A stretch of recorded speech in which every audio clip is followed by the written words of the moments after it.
the book argues that it's not. It was in 1611 or something like that. The idea 1661. of okay, Yeah. that the idea of black and white was created. Yeah. Which, you know, again, people are going to go, well, there were black and white people before then. There weren't.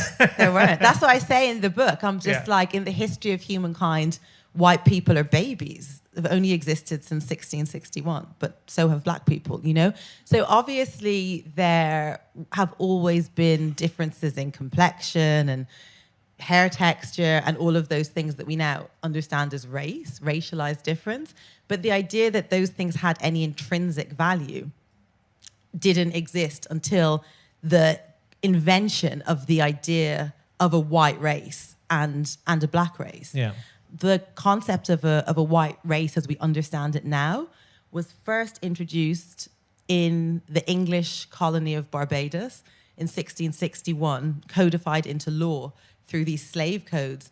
And the reason it was created at that time in that place is various things were going on.